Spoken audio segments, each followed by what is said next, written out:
Where are the YouTube rappers today? YouTube rap era was a time when every YouTuber and their mom started making This is peak YouTube content right here. music, and that's how the term YouTube rapper was born. Of course, it was already a thing before then, but this was really the golden era where every YouTuber was making music, with some even trying to start careers in it. However, since the late 2010s, Queen Naja, whatever, Rice Gum, fucking KSI, DDG. That's what DDG really took rapping serious. Yo, that's a crazy time. Disc God, Jake Paul, Logan Paul. But that's a crazy time period. Quadeca, this guy. Quadeca was cool, but he just made it was like more conscious rapper, and he was just, I don't know. He didn't care about like actually making good music, but he just cared about just rapping, which I fuck with. But I think the best shit he did was he would rap like other rappers. I forget what the video was called. YouTube rapper era seems to have died out, and a lot of these guys have moved on to other things. So today we're going to be looking into a few YouTube rappers and seeing how their careers panned out. But first, to understand what happened to all these YouTube rappers and why, I think it's important to understand the whole YouTube rap era. And I even brought in an expert on the subject who may or may not be in the thumbnail to help us understand it a little better. The YouTube rap era had a few major scenes, two of which I think were the most important. The first were the YouTubers who started making diss tracks and then started making real songs. This would include people like Rice Gum, the Paul brothers, even PewDiePie, and honestly every big YouTuber at this time started releasing music. PewDiePie didn't start making real songs though, but you get what I mean. It was so viral, very fun for the fans at home, and probably made them all a pretty penny, let's be real. And on the other end of the spectrum were the rappers who primarily built their audiences on YouTube, like Dax, Crypt, Quadeca, and people along those lines. These guys also did join in on the virality of diss tracks, and there was a big community aspect that made this music so fun for the fans who were involved. It was a new way of releasing music that was so casual, anyone can do it, and if the song was entertaining enough, you could easily kickstart a career in music. It can be hard to describe the sense of community and how viral all of this was at the time, so I brought in someone to help me. I asked one of the top dogs of the YouTube rap era, Quadeca, about the scene as a whole, and he helped me to understand it a bit better as someone who played a major role in it. Quadeca told me that the sense of high stakes and community competition is what really made the YouTube rap era work. He said, because this specific 2018 to 2020 scene was birthed by a bunch of diss tracks, people immediately wanted to tap into the full lore and understand all the characteristics in the ecosystem, so it became super algorithmically viable. Pretty big words there. This was a time when people cared about XXL ciphers, guys like 6ix9ine, Lyrical Lemonade was at its peak, reaction content was blowing up. It was symptomatic of an era where rap music virality and YouTube went hand in hand. He also emphasized how much of a role music videos played into the YouTube rap era and how much more people cared about consuming them back then compared to now, which I think is definitely true. Everyone from the YouTube rap era was making a music video for pretty much every song they dropped, and the fans loved it. But the YouTube rappers had a problem, and it was that most mainstream listeners weren't really taking them seriously. While at the same time, their YouTube audiences may have taken them a little bit too seriously. I mean, look at half the comments on my Dax video. But to be fair, there was some reason for that. Quadeca even told me, most of the YouTube rappers do suck, let's be honest. In the YouTube rap era you brought up, for example, I think the standards for what constituted a good drop was defined by the scene itself rather than a larger music listening population. And that is what contributed to an echo chamber of a lot of bad quality. If you check the boxes on paper for being a good rapper, the box checking of good song was optional. This kind of stuff happens in almost all scenes though. So because of all this, the term YouTube rapper was born. It's similar to the TikTok rapper label or any other label that you may see. It isn't always looked on with the most respect from mainstream music fans. Hip Hop Madness even described it as a curse. I asked Quadeca what he thought about this label and whether or not he thought the fans took the artist as seriously as they should have, and he said, I honestly feel like people took the artist as seriously as they should have. It was low-key the YouTube audience taking some of the stuff more seriously than it needed to be. Many times to the detriment of the artistry, because fans would hype up acceptable mid as the second coming of Jesus, and so none of the artists felt pressure to evolve as songwriters. And this is a theme that we will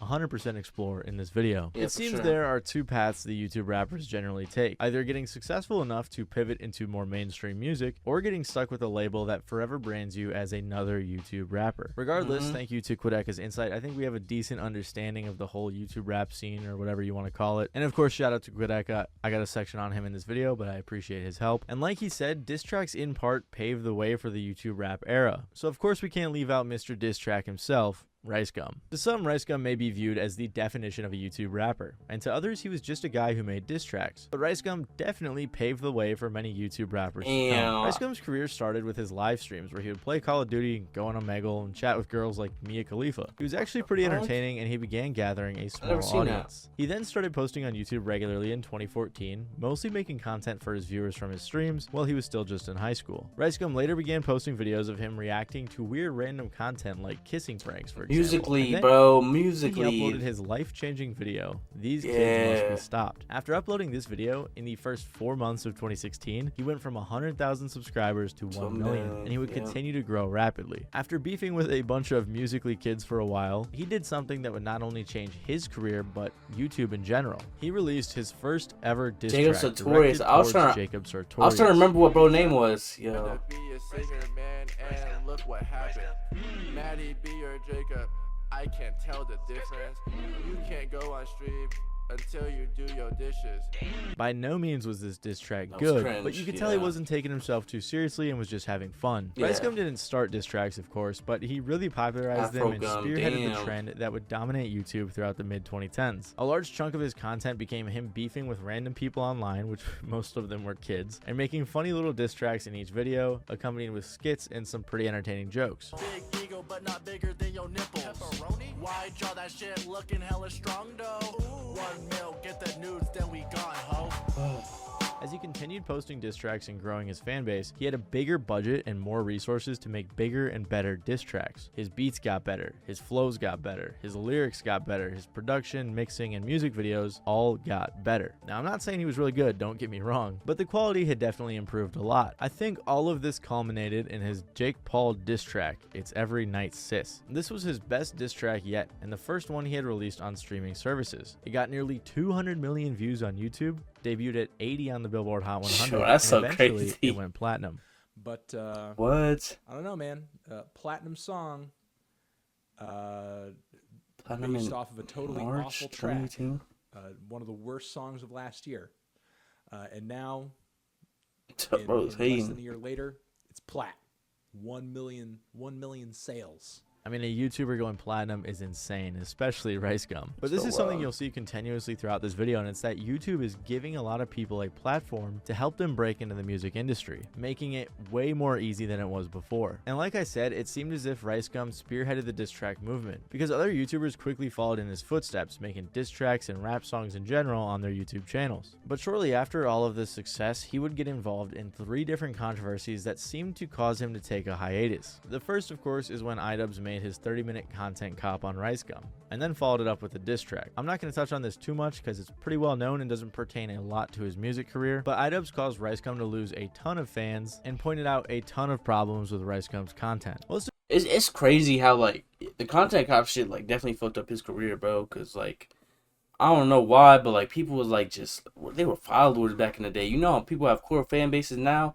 It wasn't like that, bro. Like, I feel like, bro, just a lot of people just seen that shit and just was falling in line, just unfollowing, Some of his main bro. critiques were the facts that So Rice Gum stupid. seemed to flex a lot on his viewers, didn't seem like a good person in general, did a bunch of other bad stuff, and made some fairly controversial comments to a woman who was raped. Rice Gum, of course, responded with a diss track, and it received a whopping 1.4 million dislikes. He continued posting content that a lot of fans weren't super big on. It was just vlogs showing off the expensive things he bought recently, weird challenges, and things along those lines. A big departure from what he used to post. It began to cross over into those big clickbaity videos from this time, like the one where he mailed himself in a box. And he also posted a ton of other videos just baiting with hot girls. In 2017, Rice Gum released his first song that wasn't really even a diss track, and it was called Naughty or Nice. There was a couple lines in this track directed towards Jake Paul, but other than that, it was just a Christmas song. With how successful his diss tracks like Every Night Sis and the ones that followed were, it almost seemed like Rice Gum wanted to start releasing real music. He also released a song called Fortnite and Chill that was just a song about Fortnite, and it wasn't very well received. And then he got into another scandal where he was sponsored by a gambling site and then made a video about it as if he wasn't sponsored, promoting it to his young audience, which caused even more hate. Regardless of the scandals, though, this was not the end of Rice Gum. In early 2020, he started teasing music as if he was a real musician rather than a YouTuber who makes diss tracks. Then he proceeded to release 2 songs that again were just regular songs and not diss tracks, and they didn't do too great. Now there's a lot of debate about whether or not RiceGum was actually trying to start a real music career, but I'm assuming the thought crossed his mind as he was dropping real songs rather than just diss tracks on his YouTube channel. But what really seemed to finish off his music career is when he had some beef with KSI, and KSI pretty much ended RiceGum's music career. RiceGum and KSI were beefing over a variety of things, including whose music was better. So then KSI posted a video called Proof RiceGum Doesn't Write Most of His Music, in which he showed how RiceGum, well, doesn't write most of his music. And RiceGum had mentioned that he had some help here and there, but this video showed he hardly wrote anything. This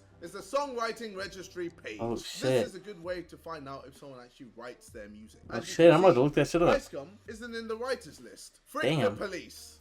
As you can see, RiceGum isn't a writer here. God Church. As you can see, RiceGum isn't a writer here.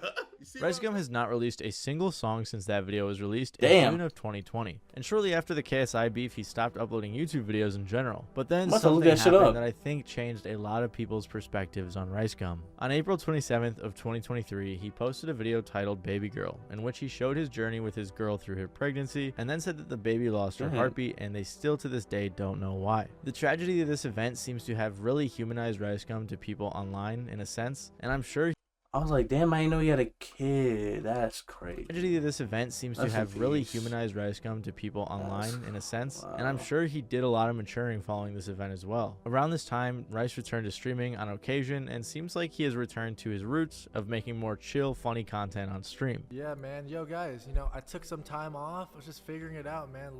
Life isn't easy, man. Like, I'm trying to figure out my life, man. You know, I took some time, was figuring some stuff out, but we came running back. I appreciate you guys not being like, oh, now he want to run back to us after, you know what I'm saying? Like, you guys actually been welcoming me, being very nice. RiceGum isn't releasing music anymore and seems to just be living his life. He signed a deal with Rumble Streaming, streamed with them for a while, and seems to be taking another break from streaming. Regardless, his music career, although it was short-lived, was extremely successful and really set the tone for the rest of the YouTube rapper community. And speaking of RiceGum's beef with KSI, KSI is another YouTube musician who has had quite the interesting career. KSI is a man of many faces. A YouTuber, boxer, entrepreneur, and also a musician. He was another YouTuber who hopped on the music wave, although he was really early to be fair, and eventually he decided to take it seriously. KSI is one of the biggest YouTubers on the platform, and he's been doing it for longer than most. He started his first channel, G-Day Jr. in 2008, and posted some FIFA videos, and actually his first rap song ever about chemistry that he made for school. He then made the KSI channel, did a rap about Modern Warfare, which I guess is his second song, and at this time he only had about 50 subscribers. But it's obvious he had a love for music and liked to infuse his comedy in it. He started with FIFA videos, then did different types of gaming videos, moved on to comedy videos, and continued doing tons of different things throughout his very vast career. Like I said, KSI was rapping early in his career, but it wasn't really serious. He was just doing it more so for fun. One of KSI's earliest songs that could be considered a serious one is when he featured on a song by Sway called No Sleep. He then later signed to Sway's record label, Decipher Productions. His first official rap song was Lamborghini in 2015, and it hit number 30 on the UK singles chart. Again, it wasn't a very serious song, and it wasn't taken too seriously, but it was a fun song, and fans clearly liked to listen to it. He continued releasing a few EPs and singles, but again, he wasn't really known for his music. And people that did know his music didn't take it very seriously, like I mentioned earlier. He even said himself that music was just a hobby that he did alongside his videos. But like I said, KSI was signed to a label which allowed him to get features from artists like Waka Flocka, Stefflon Don, JME, and more. In 2017, KSI and the Sidemen had a fake beef / real beef, in which they made a lot of diss tracks on each other. The diss tracks were getting tons of views, and they were making a ton of money. And of course, this was during the diss track era of YouTube, which KSI obviously had to take part of. He dissed Logan Paul, Quedeca, and more. In terms of his music, he was probably most known for his diss tracks and less serious songs, leading people to see him as more of a YouTube rapper, like we discussed earlier. He continued putting out music from 2017 to 2019, and even signed another record deal with RBC Records and BMG in November. They wanted to take his music to the next level and further develop his music career in the US and internationally. And I think it was when he signed to this label that people began to take his music career more seriously. I'm kind of now at a point where I'm able to really find my sound, make good music, and I'm happy with the music that I'm producing.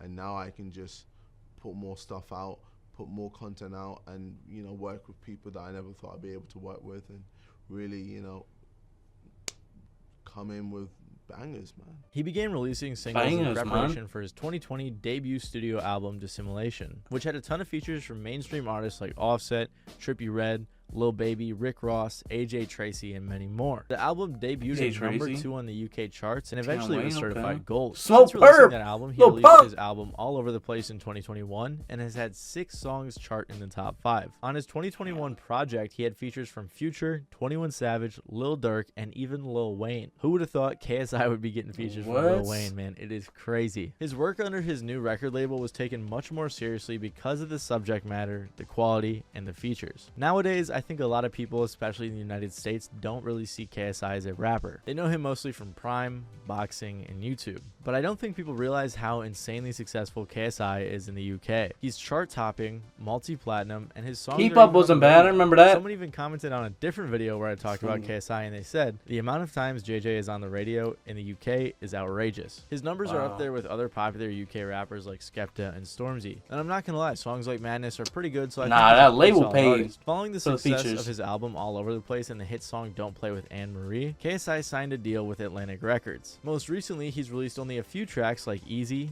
Voices with Oliver Tree, Summer, and a couple more. His last song though was released in 2023, and he seems to be I ain't gonna lie though, they missed the whole entire like KSI, Rice Gum, like diss track. Bro, I remember when that shit dropped, bro. I was so hyped. I was like, oh shit, it's gonna drop tomorrow at like 6 p.m. Like I'm there. I can't wait to listen to it. It's gonna be so good. It was actually good, but like that was like a big moment too. more focused Before the on beef boxing, with KSI and Rice Misfits, Gum. Prime, and things along those lines. But because he signed to a major label, it has a lot of people wondering why he hasn't been releasing music ever since he signed. I There's a mean, lot of they shit probably going want on. their signee to make them some money. However, at the same time, Atlantic has had a rough history with a lot of their artists, and I honestly want to make a video on it, so if you're interested, let me know down below. But part of the reason he hasn't been releasing music may be because his album was leaked recently, and allegedly one of the tracks Damn. even had some Billie Eilish vocals. And this leak and other Damn. issues may play into the reason why he hasn't been releasing music. In some since deleted tweets, he said, well, whole album been leaked, LMAO, so if you don't get any more music from me for a while, you know why. So who knows if he Damn. plans on returning to music after having the album that he's worked for so long on be leaked. Damn. There are also theories that his record Yeah, label is that's holding clear. him back, which is definitely a possibility. Regardless though, he has been extremely successful. Another YouTube rapper who got heavily stuck with the YouTube rapper label and never was really to break That's out of it Quebec, like huh?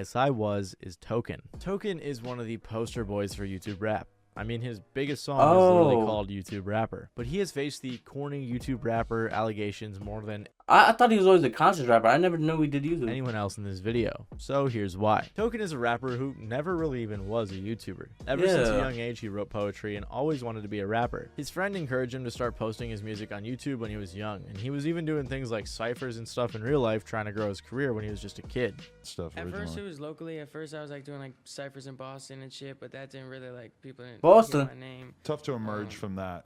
Yeah. That's that world hasn't Yeah, exactly yeah, produced a it's ton of not- stars over the years. For real. He switched his name to Token and then started posting music videos on YouTube when he was just 14 years old. His video No Sucka's MC contest started blowing up in late 2015, and Token was finally getting some traction, with that video in particular getting 500,000 views in just 3 days. And somehow he got the attention of a bunch of famous people, including Mark Wahlberg, which that's just really random and crazy. If you look at his channel Wait, is that Mark Wahlberg from from Boston? this period, every Is that what I just read? Oh yeah, fellow Massachusetts rapper. which that's just really random and crazy. If you look at his channel from this period, everything he was putting out, all of Damn. his original music was blowing up Vivo. and doing very well. He was blowing up so much that he even got on Sway in the Morning. All I ever wanted was OG to say I'm ill. Started with a learning disorder, look what I built. Daddy wanted to be a singer, that was his aim. I see the bigger picture, I'm carrying him on stage. Token was one of the top dogs of the YouTube rap era, and despite him not being as involved in the community as other rappers during this time, he was primarily releasing music on YouTube. However, I think it's clear that he never wanted to be a YouTube rapper, despite that being where most of his fans were. And I think this bothered him a little bit, because on the song YouTube Rapper with Tech9, he said, I get way too much to be a YouTube rapper. The way I built this from the YouTube. and no more YouTube rap, goodbye. He ended that song with that last line, and that makes me think he was trying to break out of the YouTube rapper box around that time. I mean, he had a Tech 9 feature and was even headlining his own tour. Yeah. This was during the prime YouTube rapper era though, and like we talked about earlier, a lot of people thought Token was somewhat corny. They placed him into a similar box as people like Hopsin, Dax, or Logic, which really seemed to bug him, so he wanted to prove them wrong. In 2018, he released his mixtape Between Somewhere with features from mainstream artists like IDK and Boz, and this was really when he was killing it, with every single he released hitting millions of plays on YouTube. Over the years, he's been making an effort to break into more of a mainstream audience. For example, it seems like he's been steering away from the lyrical schmirical type of raps and trying to differentiate his sound. He's also been getting features from more mainstream artists such as Rico Nasty, Lil Skies, JID, Benny the Butcher, and more. But despite these efforts to escape the YouTube rapper label, it seems like there's a few things that are holding him back. Token lately has seemed to have reverted back to doing some of the YouTube rapper style of content, where he's posting remixes of songs and riding trends. I mean, he's doing things like making songs called So Trump, where he made a song about Trump getting shot, which many people find corny, and I think that's pretty understandable. Yeah. And need I speak on his latest track, Hawk Tua Freestyle?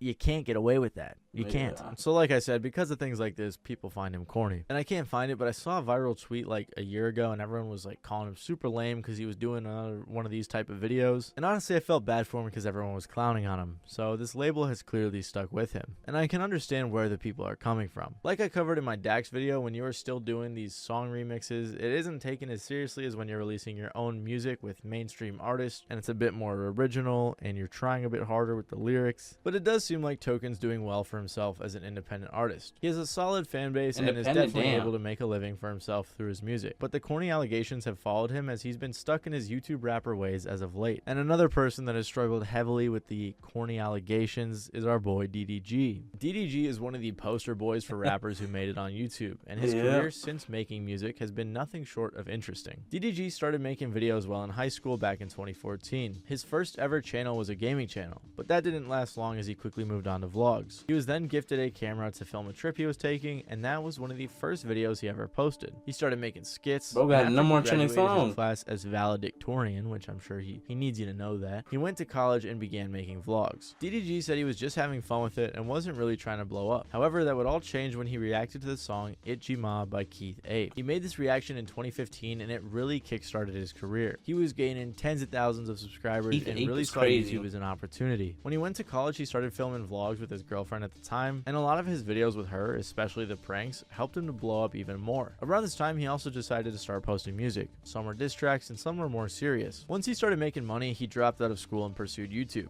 At this point, DDG was really a YouTuber that did everything. He was doing vlogs, games, reactions, pranks, and much more. People really loved his personality and connected with him, so he developed a huge fan base. He also was posting music, and in 2017 posted his Lil Yachty diss track, which went super viral and was one of his biggest videos. DDG also did a bunch of diss tracks for fun, as it was the diss track era of YouTube, and fans loved it. But it was also around this time that the adpocalypse hit, and DDG wanted to find a more secure income, so he decided to commit to music. DDG made a separate YouTube account for his music. He said that he had always been into and around music. His dad was even an engineer and had a home studio. But DDG really started taking music seriously in 2017. Because he was already popular, he was able to collaborate with well-known artists like Famous Dex, Young Nudie, G Herbo, and more. He even released an album called Take Me Serious, so he obviously wanted to be taken serious. He started posting his music on WorldStar to help establish himself as a real artist. He had songs like Gavinci and Lettuce that showed a huge step up in his quality. I could be looking like Lettuce. Music, dropped an album called Valedictorian, because if you didn't know that by now,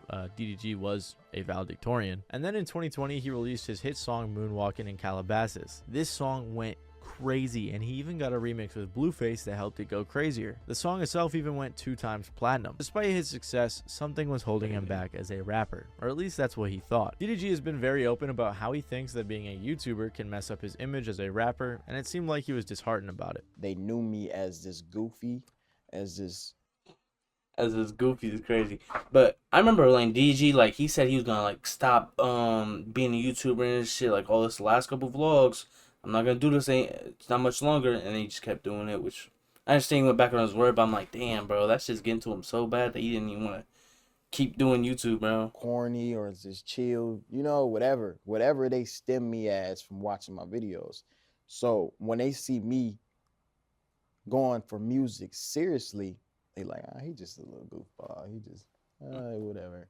You know what I'm saying? And I got that feedback a lot, you know, and it was frustrating because I'm like, no, I'm not.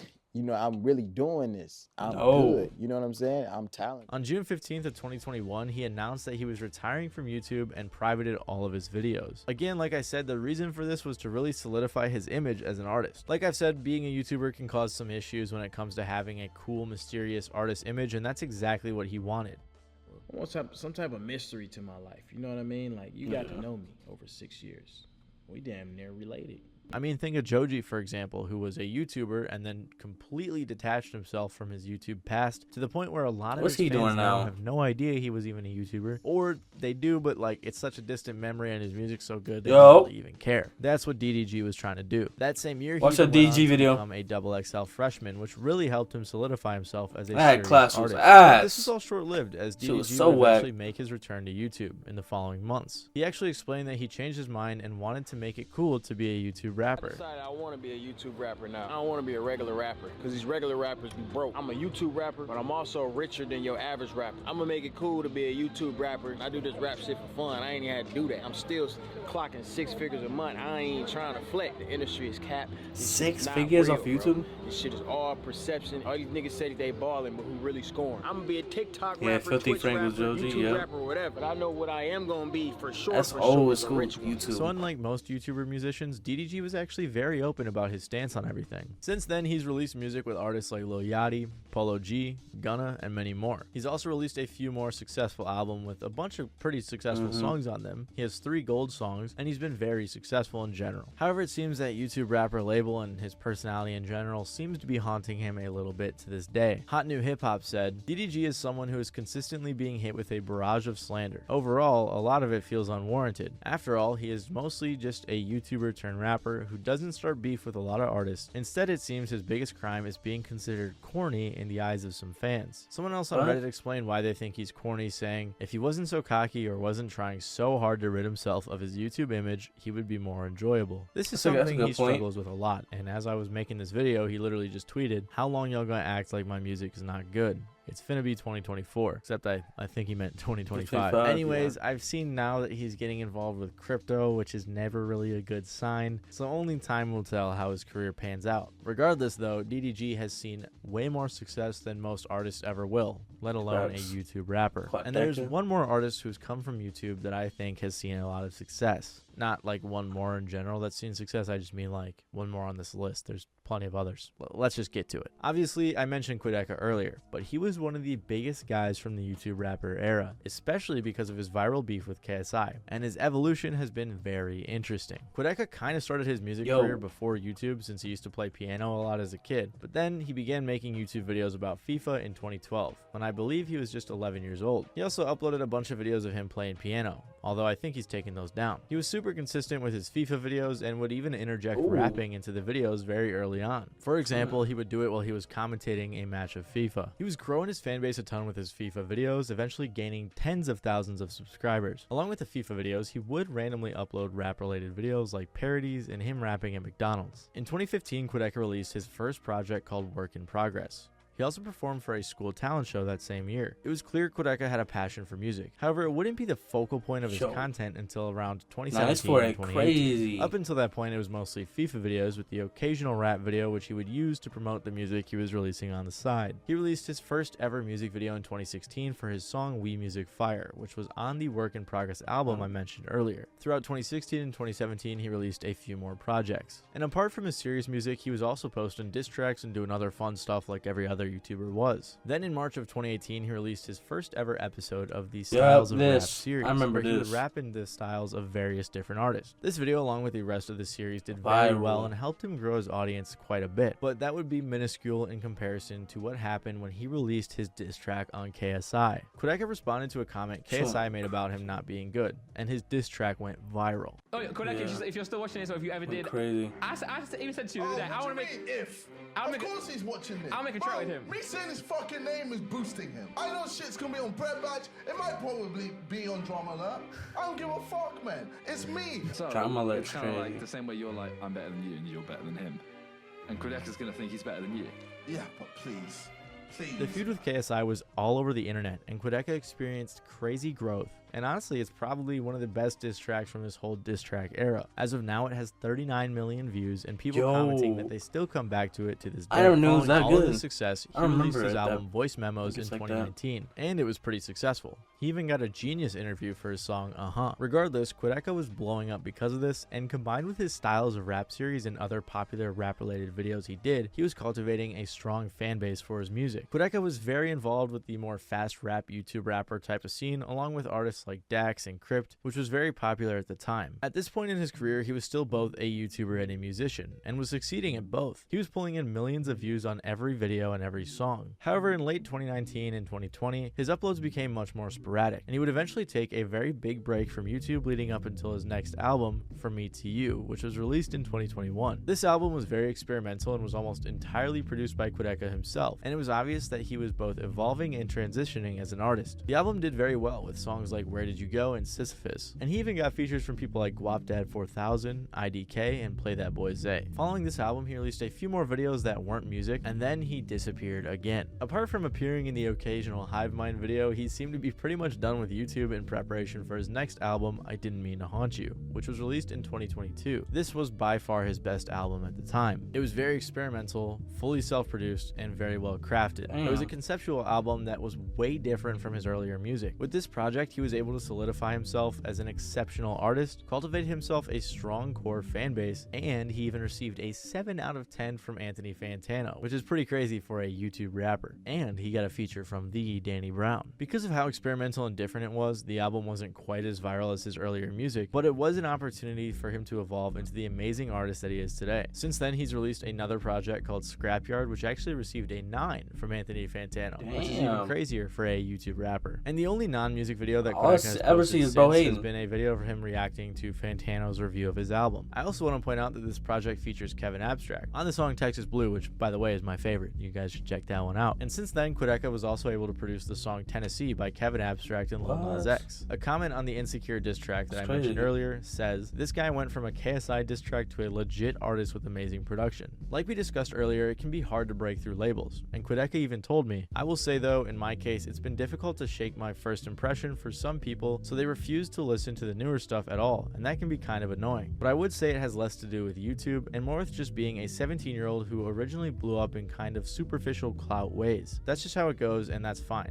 It's all a trade-off. I guess my fundamental belief that motivated me back then, and that I still stand by, is that any label can be shed if you make the art so good that it's just undeniable. I was dismissed a lot for the YouTube stuff, but what I've learned is that you can't let the narrative others have projected onto you get in the way of the narrative you envision for yourself. At the end of the day, those same dismissive people will rewrite that narrative around what you've accomplished. So even though some may still be like, oh, the YouTube rapper? When they come across me, for others that has become just a funny piece of background lore for an artist who's evolved. So Quadeca has actually been one of the few YouTubers who's been able to break free of the YouTube rapper label and make his way into the music industry, working with mainstream artists in the process. And he's definitely one of my favorites to come from the YouTube platform, so make sure to check him out. In this video, I wanted to focus on some of the bigger and more successful YouTube rappers, but there were quite a few I obviously wasn't able to get to. One of the most notorious YouTube rappers out there is Dax, and I actually did an entire video documenting his careers. He was one of the main guys from this era, so if you want to hear more about that, feel free to check out the video that's on screen now. Other than that, if you enjoyed, please make sure to leave a like, subscribe down below. I appreciate you guys for watching, and I'll see you guys next time. That was a good video. Well constructed. He got almost everything right.